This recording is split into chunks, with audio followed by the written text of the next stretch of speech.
Hi, everyone. Welcome back to another episode of the Negotiation Podcast. I am your host, Todd Embley, and today I am thrilled to welcome Ryan Purkey, a seasoned technology executive boasting 24 years of multifaceted leadership experience. With his career originating from an SEO startup, Ryan has contributed to the success of major clients like Home Depot, Victoria's Secret, and Warner Brothers. Most recently, he has served as the head of digital at Tanner De Witt, a prominent Hong Kong law firm. Ryan, welcome to the show. Thanks, Todd. Great to be here. Okay, first, as we usually do, put yourself on the map. Where in the world are we recording you from today? Calling from Hong Kong. You can probably see it in the background. You're in Hong Kong. Yeah, it's a steamy Hong Kong day. Summer's kicking in and bringing rain, apparently. Yes, I do remember those lovely, lovely springs and summers when I was in Shanghai. It seemed a lot, but yeah, the humidity in that area of the world Yeah. is Yeah. epic. Yeah. You really have to go to experience it. Yeah. Okay, great. Well, tell us a little bit about how you ended up in that area of the world. I'm originally from the U.S., and that's where I got my start in the career. And then went abroad in about 2011 and started out in Mexico, working remotely from there. I kind of got the digital nomad bug and did that pretty early on. And so I was consulting clients back in the US and a couple in Mexico. And then prior to coming to Asia, I got the Asia Pacific Economic Cooperation, their business travel program. So I got on board that and then came to Bangkok in 2017. And then halfway through that year, Shanghai. And then 2019, August, came to Hong Kong.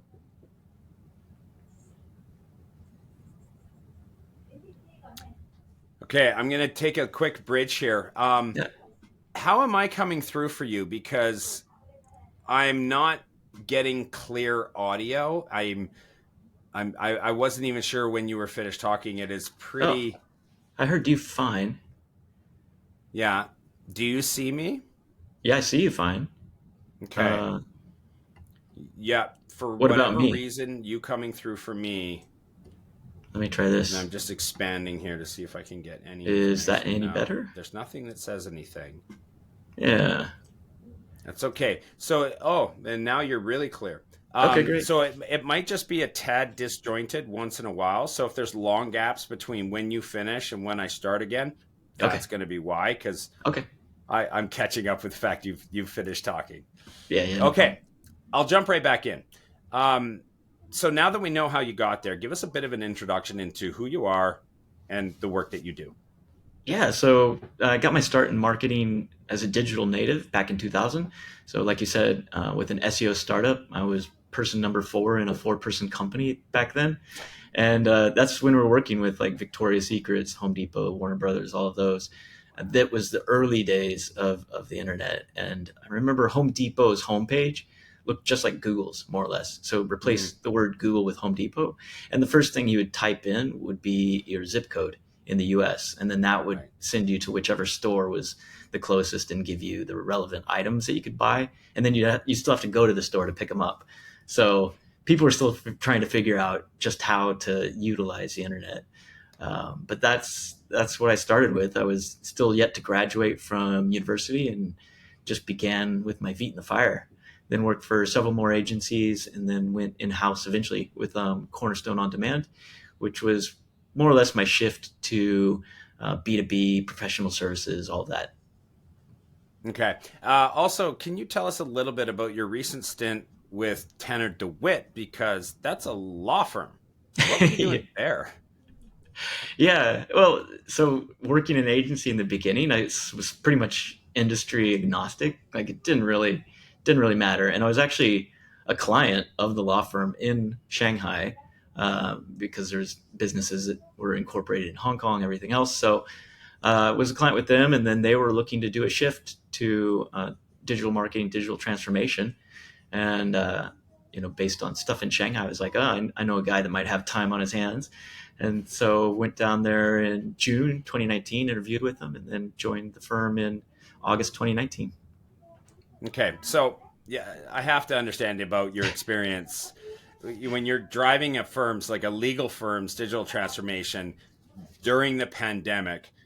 Yeah, Are there unique considerations for Okay, so that one in a nutshell, yeah, and I'm going to throw maybe another one at you on top of this. So I need to know what it was like driving that firm's digital transformation during the pandemic. I also would like to know, are there unique considerations for professional services like law firms and other kind of legal practice entities when it comes to digital marketing and transformation? Yeah, yeah, definitely. So the shift was, it just felt like this the startup days almost, because we were like Mm, all locked in an office, like very nobody's traveling, nobody's going to events, nobody's doing conferences or anything like that. mm-hmm.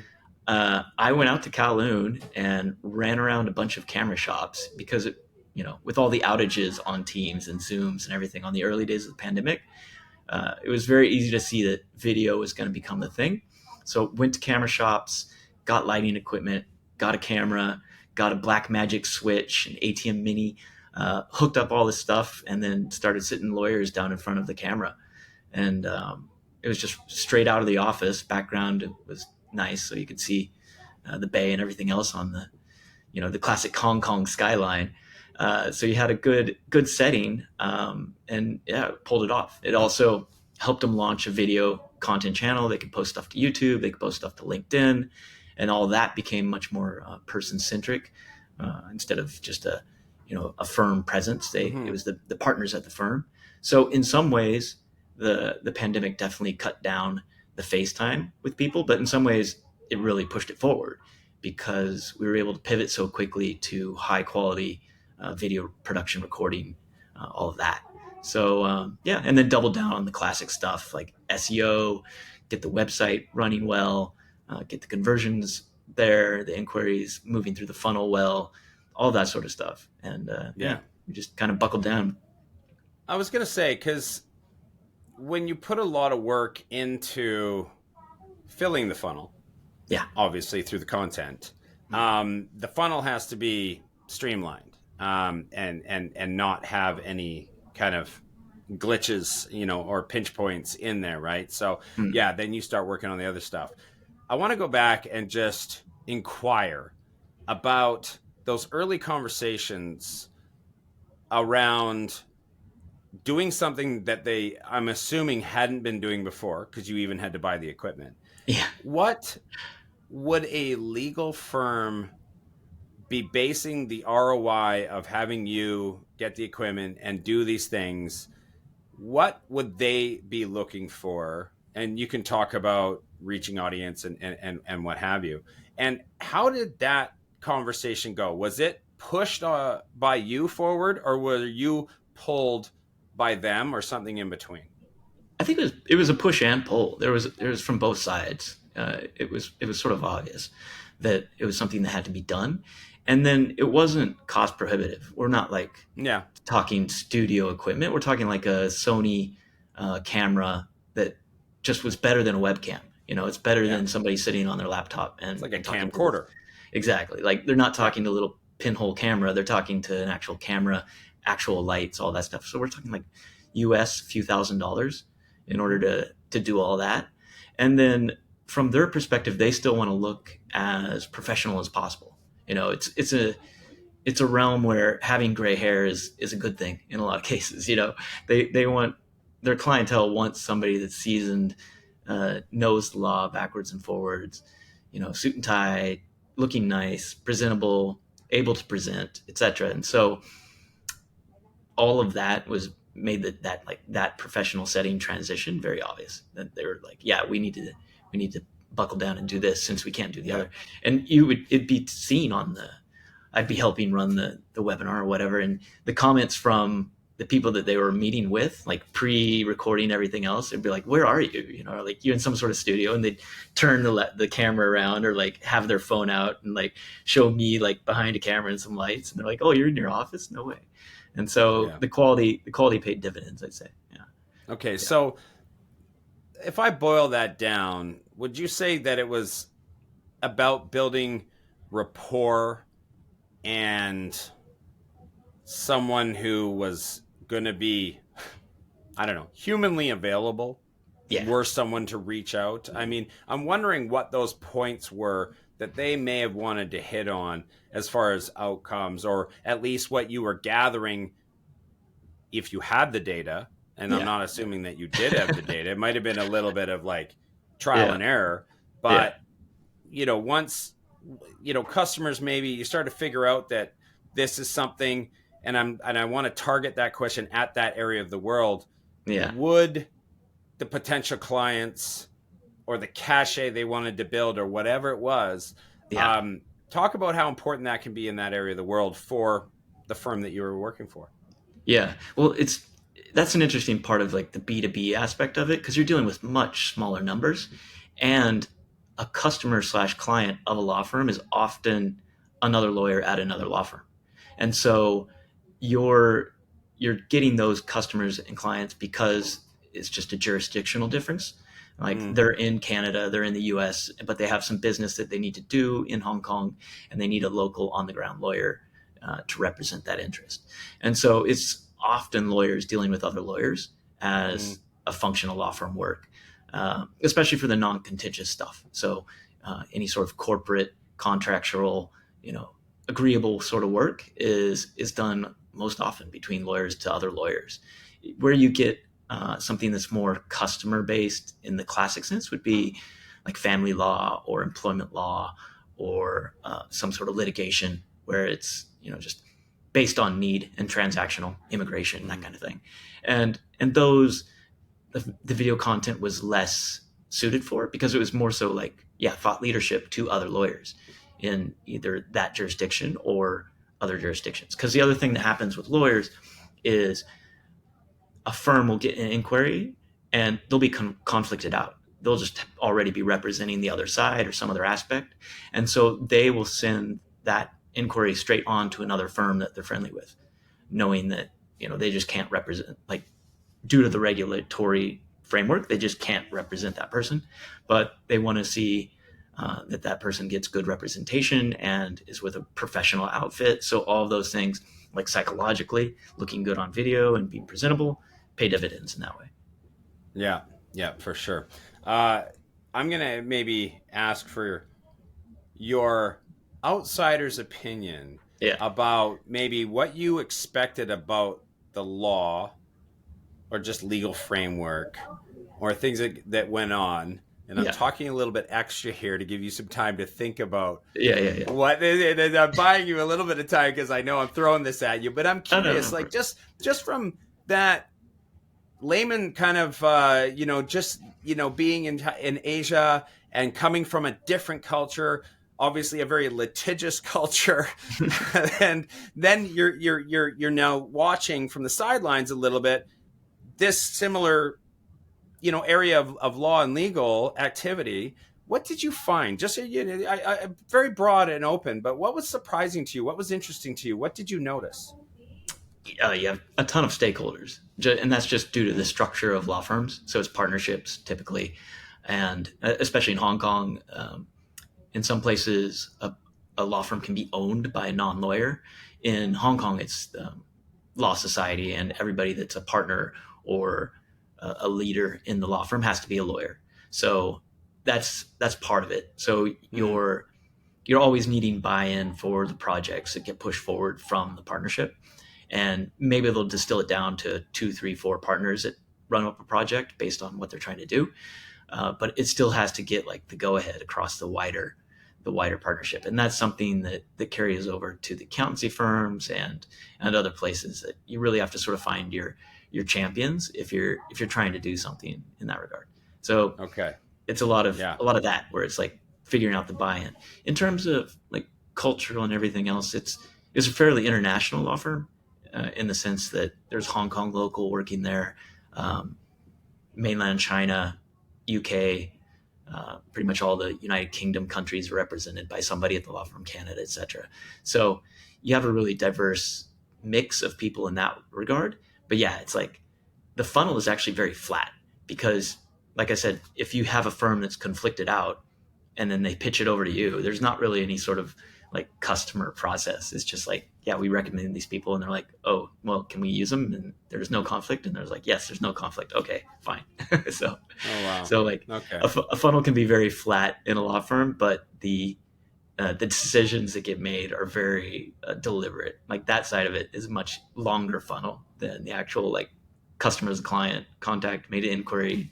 Now they're like paying the client. So that process is much quicker than the other side of it. Like the ethos, like move fast and break things. That's not a law firm. that's not that's not like a CPA firm or anything else. Like they don't. That's not their mentality. They don't want to do Yeah. that, because break things to that level at one of those firms means the firm could blow up. Like if you represent somebody that you're not allowed to and move forward with that, and yeah, that can blow up a law firm. So That's true. I mean, it is not like it is in startup land where no, that yeah, whole mantra kind of really came from, yeah, where Airbnb and Uber are just breaking every known bylaw in San Francisco, but it yeah, takes them forever to catch up. So, yep, uh, yeah. Okay. We have to talk about our quadrant. sure, Seems to have evolved yeah, quite a bit since its yeah, inception. Going kind of from a digital consultancy to more of a professional development focused platform. yeah. Can you elaborate? Tell me about its story in that evolution. Yeah, yeah. So it housed my work when I went independent and started doing consultancy for startups, usually startups in the range of 1 million to 10 million ARR. Like they had traction. Their marketing was usually like CEO driven. They didn't have dedicated staff for some of the bigger marketing stuff. And then additionally to that, like they had gaps in their channels. So that was my sweet spot for consulting, and that's what I did with our quadrant. So I housed all that there, like all my credentials, everything else stayed in there. But then, like the most recent shift into AI really is really pressing on everybody's need to like develop and to keep pace with it. Like I've had conversations with people that work at like AI driven firms, and they feel like, yeah, it's the pace of it is a little overwhelming. And so I think it's that assurance that, hey, it's another thing, it's another wave, it's another shift, but we can do the same things that we had to do when we learned how to sell on the internet and put a website on the internet, like represent our business online, all that sort of stuff. Like AI will be another factor that if we learn how to use it well, we'll do well. Has it just gained so much gravitational force that it's not just pulling people Yeah. or developers, but it's pulling decisions. It's pulling product, new product invention and inception. Is it really just because it seems like it is? It just Oh yeah. seems this is what everybody wants to talk about. This is what everybody wants to get into. I mean, does it just really actually have that much mass and gravity over there? Yeah. Well, it here and there, like all around. I mean, Mm-hmm. it's a hype cycle, but it's a hype cycle with teeth, right? So we're definitely feeling the spike of the initial thrust of it, but going back a decade prior, same as mobile. Like the iPhone came out, huge spike, like it changed the game. All the other phones shifted to that kind of format, and mobile took off. And the network that supported mobile took off. Like China specifically, more or less skipped having a wired internet. They have lived on a mobile wireless internet for pretty much the entire lifetime of internet. And then prior to mobile was the internet. So like in the US, like that shift in the early 2000s to businesses going online, everything else, like huge spike, but it has teeth, it has legs. It's going to, yeah, carry forward through the next decade plus. That, some aspects of AI will definitely have a very, very long tail. Yeah. So, I mean, it's 100% true. I remember I was there. So I landed in 2007. Yeah. So I got to walk around offices and office buildings and go in and see the fact that there was desktop computers, which were immediately cost prohibitive Yeah. to have everywhere. Yeah. And internet infrastructure to be able to penetrate, for 1.4 billion people was just never going to happen. Yeah. It would be like asking them, for bank transformation, which we now know they're just going internet banking, and then they give the licenses in WeBank and all the rest of them. I mean, it's just Yeah. when they're China's fantastic in particular. Not that we're all of Asia really is. But when China ends up realizing they're at the back of the line on something, they just form a new line. They don't wait and Yeah. just get there. They're like, no, okay, forget it. That's not. Let's just go start something brand new at the front, and we'll start our own line and be at the front. Yeah. Yeah. And they do a lot of that. It's Yeah. pretty funny. I mean, Yeah. okay, iPhones are too expensive. The whole Shanzai movement, and they're just peak. It was kind of like Dell for cell phones, and you could just pick and pack and piece it all together and ship it off, and it's $20.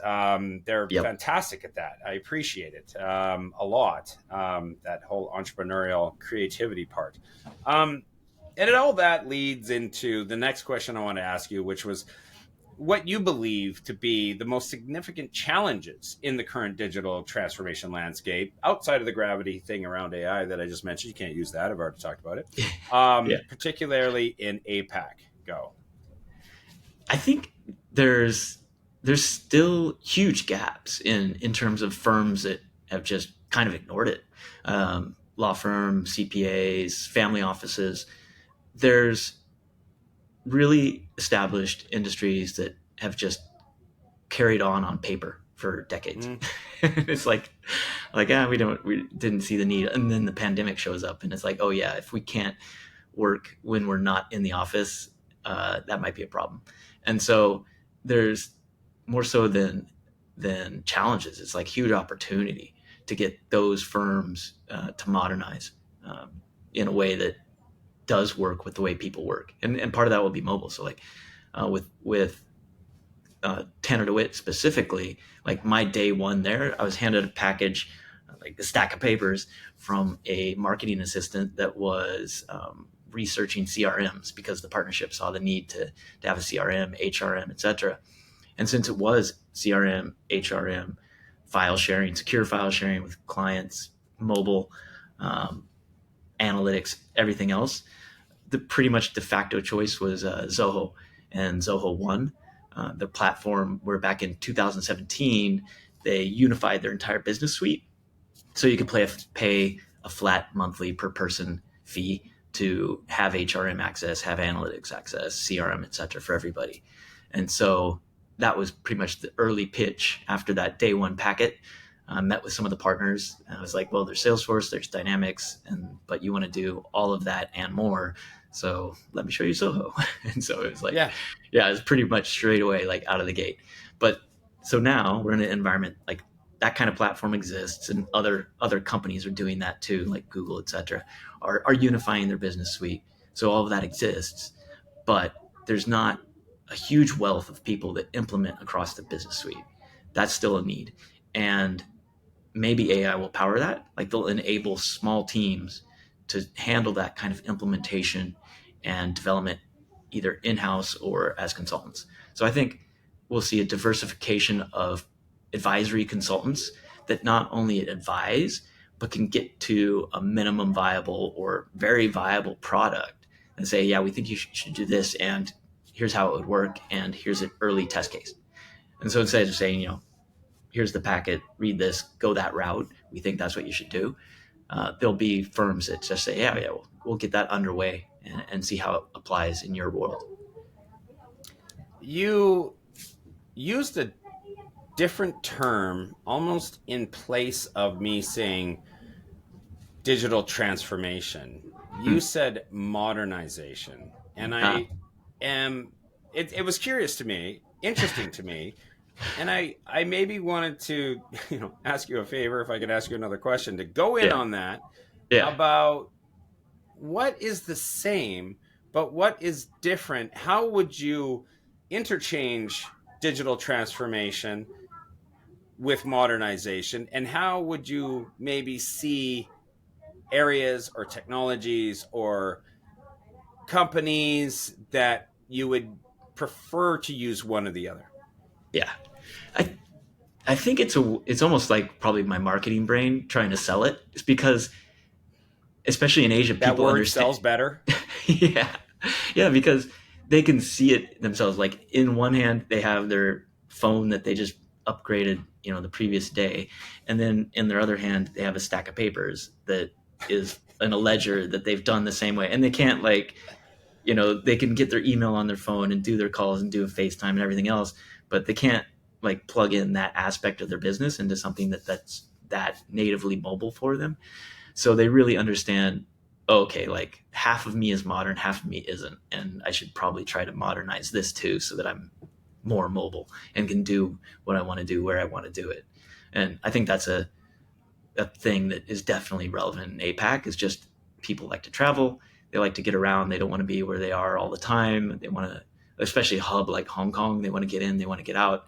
They want to enjoy it while they're here, and then, go ski in Japan and something like that. So they know the mindset, and they know the aspects of their business that is not transformed into something different. It's just modernized. So I think that's probably why I shifted over to that direction. Generally speaking, are the firms, the clients, those that you've worked with there, if they're not there yet, which leads me to believe that there's probably some reason why they aren't or weren't, how much work do you have to do to get them to be there? Or are you coming in after they've already decided that they do need to do something and now you're the guy, so you get to come in? Or are you kind of going in and maybe you have to do a little selling or massaging, even though they might have an idea where they need to go? It's like 1/10 of what they actually need, and you need to get them to do more. Yeah.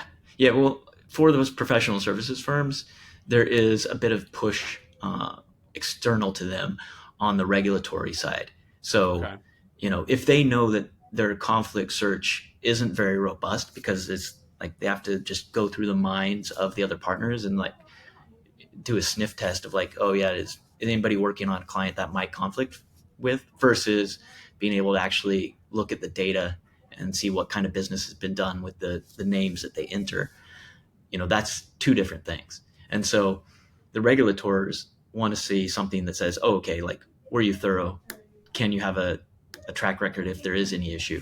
And they want to be thorough so that, again, like back to that thing of move fast and break things, they want to be diligent and have everything work.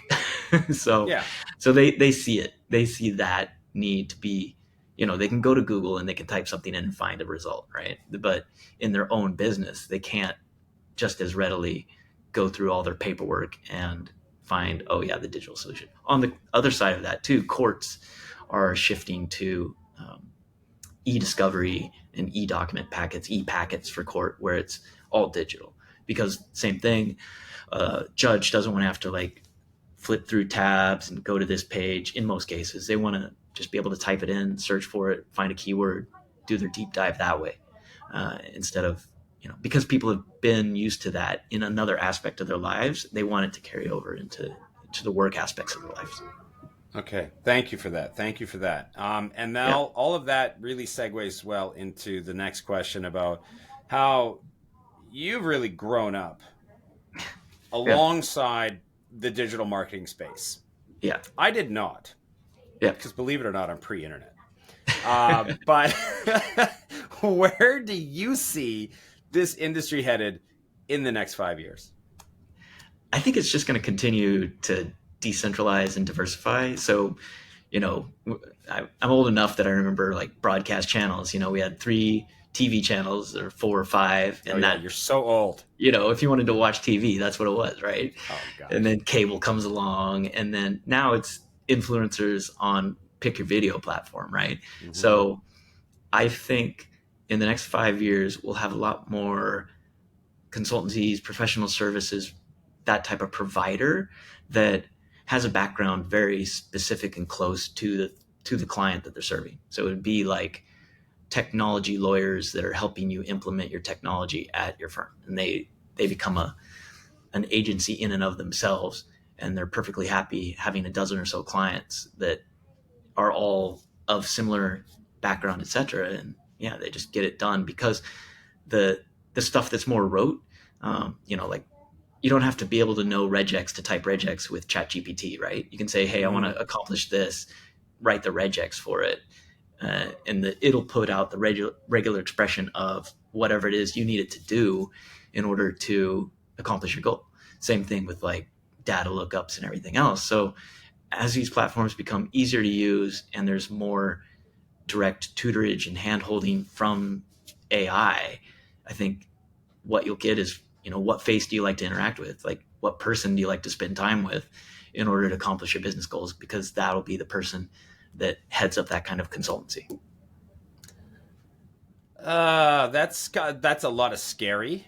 That's a lot of difficult to imagine. That's, oh my goodness. That's a lot. Maybe a tail end of the 5 years. Well, yeah. I mean, we're talking, even the age anecdotes, what I'm saying, I mean, nothing befuddled me more than looking at my son. Yeah. Who owns the video game that he's watching somebody else play. And I would say to him, I'm like, so you're watching somebody play a game that you actually own and could go play yourself right now, but you're choosing to watch that. And that always confounded me until he just one day, without even, skipping a beat, he just goes, because I get better faster watching other players who know what they're doing play.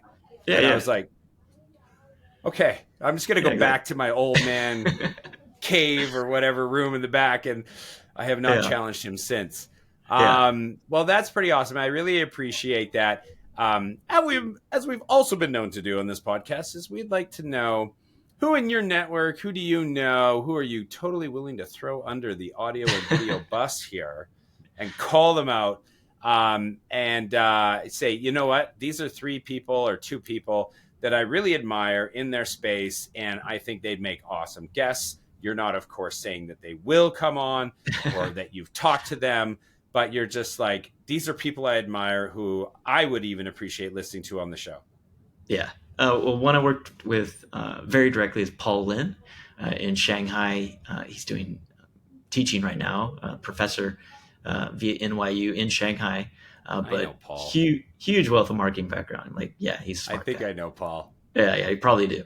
Another one's John Sinke. He was like a mentor to me when I first came to Hong Kong, and then he went from Hong Kong to Shanghai, and he works with Disney and does a lot of their like multifaceted approach to like combining e-commerce with like at the park commerce and that realm of O2O, which is always fascinating. That would be good.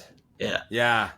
And then I've always wanted to talk to somebody from Disney because it's fascinating. Like the way they entered Asia. Okay, yes, I know it's in Japan. I've actually been there.